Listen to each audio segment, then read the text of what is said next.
looking at 8 years of construction so far, and honestly, several more to go. Here's a look at the Waco district for TxDOT, the map. It goes all the way from Hillsborough all the way down to Salado. This is one of the issues that we're talking about. This doorway should be at 32 inches. It's only at about 30, and that means that a wheelchair can't get down this hallway. They're putting these together, and this is what's going to line the procession in honor of Trooper Damon Allen. I'm going to step out of the frame. I'm going to step behind the camera and kind of pan around. At the McKenzie, I have to tell you, there's been a lot of cheering here at the Phoenix Ballroom tonight. Joining me now is Barry Johnson. You're up right now. How are you feeling? I think this is the first time I've ever been on a roof for a story before. Let me show you. There's I-35 right there. We're right at Bubba's 33 in Waco. As the wind blows along the Brazos, the Baylor Crew Club is getting ready to set sail. And roll. But before they do, we need a name for this boat. Benjamin Aaron is a member of the Crew Club. He says not naming a boat could be bad luck. Whenever we race with these boats, we do it in their honor. And we feel that gives us a little bit of an oomph whenever it gets down to it. So after the Lau family donated funds for a new boat for the fleet, Aaron got to thinking. Not having a name for a boat really just kind of subtracts from it. He heard about a World War II veteran who served at Baylor.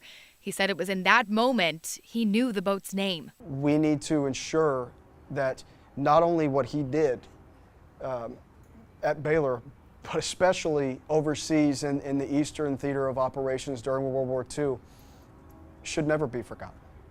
It's a testament to who we are. For Aaron, it's not just his pride for Baylor, it's his pride for his country. Before joining this crew, he was on another crew. I spent 5 years in the Marine Corps, and it was a good experience. So he came up with a name. The Irvin Davis. And today, Davis's twin brother, Irwin, who served in the war with him, is here in his place.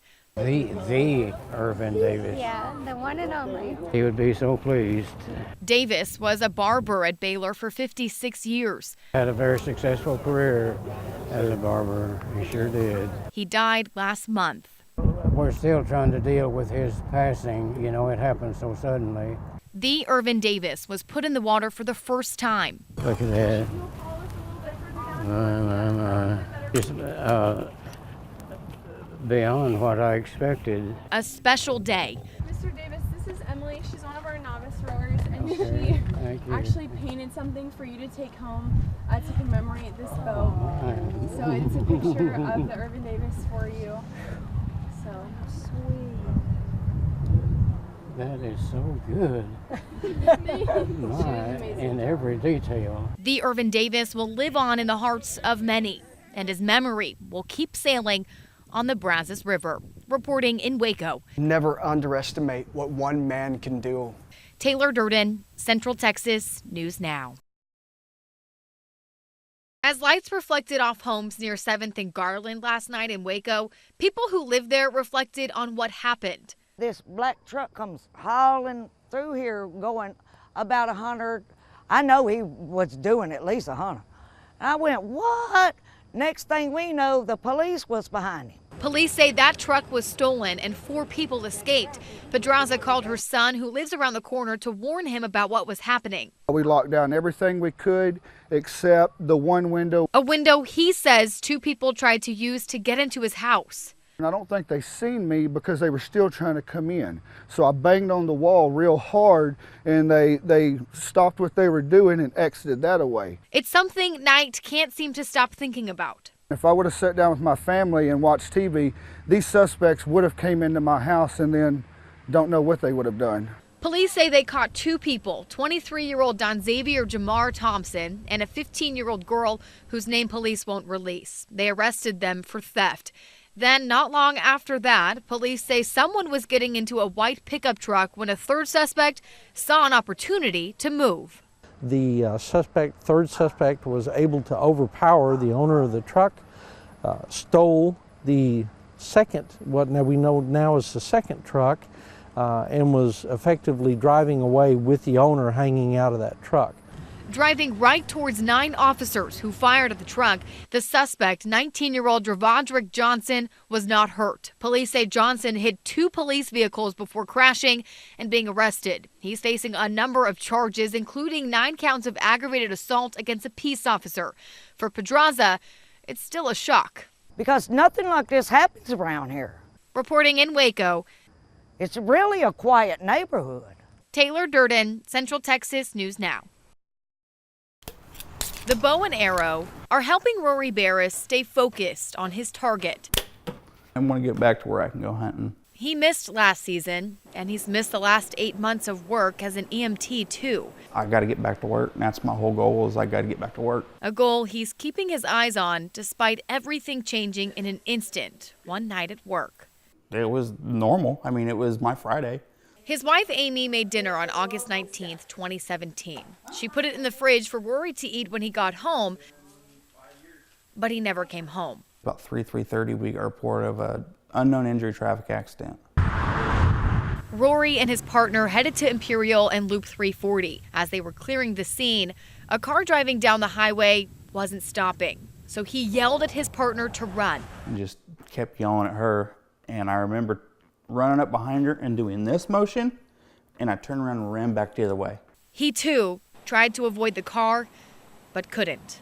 I remember sliding across the freeway and hearing all the grinding noises, and everything stopped. And when everything stopped, I was just laying there. And then I just yelled, just yelled.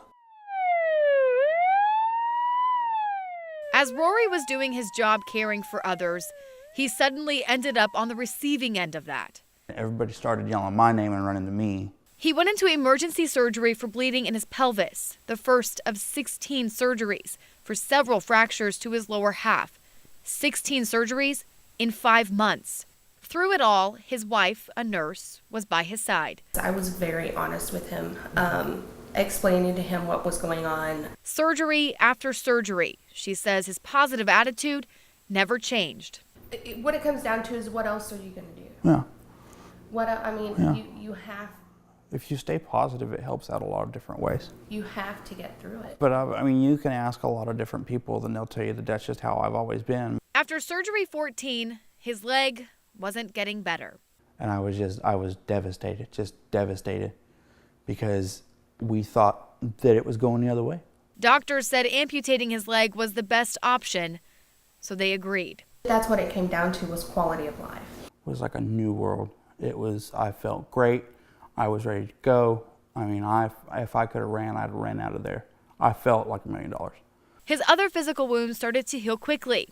He was released from the hospital just in time for Christmas, but the emotional wounds were still fresh. But the last time I was in this house, I was walking, and now I come home and I don't have a leg. It was harder than I expected it. I knew it was going to be hard. I knew things were going to be changing. I knew things would be difficult. But I really didn't know the extent of it until I got home. But he's not letting it stop him from moving forward. There's not much that I cannot do. He's gained strength back to walk, standing without help, and getting outside to refocus his eyes on his next target, getting a prosthetic leg so he can get back to helping others. I enjoy it. I mean, I enjoy it enough to get hit by a car and want to go back. But he and his wife also want to make sure what happened to him doesn't happen again to anyone. Even distracted drivers are killing our first responders. So something has to change.